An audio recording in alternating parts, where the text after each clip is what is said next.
Bismillahirrahmanirrahim. Assalamualaikum warahmatullahi wabarakatuh. Nama saya Muhammad Kalapanas. Saya berasal dari Prodi Komunikasi Penyiaran Islam. Seizin saya akan mengumpulkan tugas atau UTS dari Bu Nurul Ikhlas.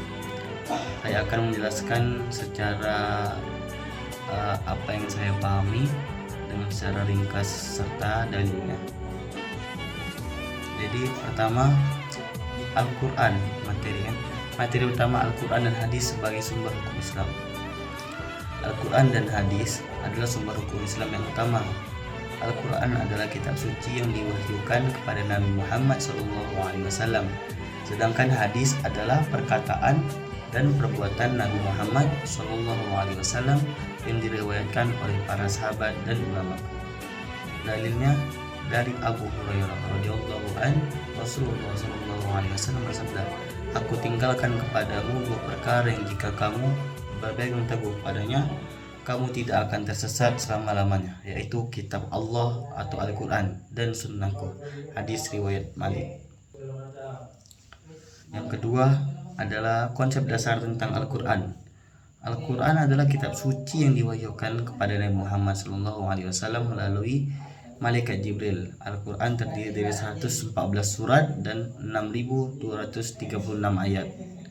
Dalilnya atau hadisnya dari Aisyah radhiyallahu anhu, Rasulullah SAW bersabda, "Al-Quran adalah sebaik-baiknya ucapan." Hadis riwayat Muslim.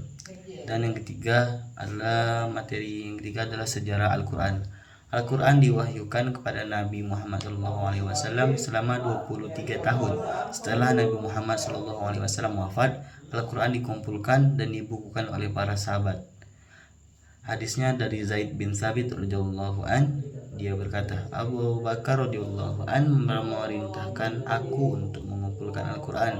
Maka aku kumpulkanlah Al-Quran dari pelepah-pelepah kurma dan dari batuan. Jadi Al-Quran itu dulu ditulis dari batu-batu, ditulis di batu-batu, di pelepah-pelepah atau di daun-daun gitu. Dan keempat, tafsir dan takwil. Tafsir Tafsir adalah penafsiran Al-Quran yang berdasarkan pada makna literal dan kontekstual, sedangkan takwil adalah penafsiran Al-Quran yang lebih mendalam dan spiritual. Jadi dia kalau takwil itu dia lebih mendalam, pembahasannya lebih mendalam. Sedangkan takwil itu dia sesuai konsep atau makna literalnya. Apa hadisnya atau dalilnya? Dari Ibnu Mas'ud radhiyallahu an, Rasulullah SAW bersabda, Al-Quran itu mempunyai kulit dan isi, dan setiap ayat mempunyai batas dan tujuan. Materi yang kelima adalah ilmu-ilmu Al-Quran. Ilmu-ilmu Al-Quran meliputi tafsir, takwil, ulum Al-Quran, dan lain-lain. Ilmu-ilmu ini membantu memahami Al-Quran secara lebih baik. Apa dalilnya? Dari Abu Hurairah radhiyallahu an, Rasulullah SAW bersabda, ilmu itu ada dua macam, yaitu ilmu yang ada di dalam hati dan ilmu yang hanya sampai pada telinga. Hadis riwayat Ibnu Majah. Dan yang terakhir materinya adalah sejarah Al-Quran di tanah Melayu. Tidak ada dalil hadis yang jadi sejarah Al-Quran di tanah Melayu bermula sejak abad ke-7 Masehi ketika Islam mulai berkembang di wilayah tersebut. Ada beberapa pengaruhnya di wilayah tersebut, beberapa poin penting. Pengaruh Arab dan Islam. Islam masuk ke tanah Melayu biasanya melalui perdagangan dan dakwah para pedagang dan ulama Arab. Itu penulisan Al-Quran. Al-Quran mulai ditulis dan diterjemahkan dalam bahasa Melayu pada abad ke-14 Masehi.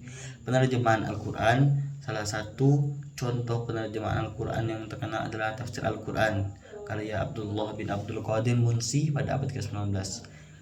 Baru yang keempat adalah pencetakan Al-Quran. Al-Quran mulai dicetak di tanah Melayu pada abad ke-19 dengan percetakan pertama di Singapura pada tahun 1858. Peranannya dalam masyarakat. Al-Quran memainkan peran penting dalam kehidupan masyarakat Melayu sebagai pedoman hidup dan sumber pengetahuan agama. Hadis atau dalilnya ada pada surat Al-Qiyamah ayat 17 sampai 18. Sesungguhnya yang artinya sesungguhnya atas tanggungan kamilah mengumpulkannya di dadamu, dalam kurung dadamu, dan membacakannya. Apabila kami telah selesai membacakannya, maka ikutilah bacaan itu. 2. Hadisnya itu hadis riwayat Muslim. Yang berbunyi, sebaik-baiknya kalian adalah yang mempelajari Al-Quran dan mengajarkannya. Mungkin itu saja yang bisa saya sampaikan. Mohon maaf jika ada salah kata karena saya masih belajar. Assalamualaikum warahmatullahi wabarakatuh.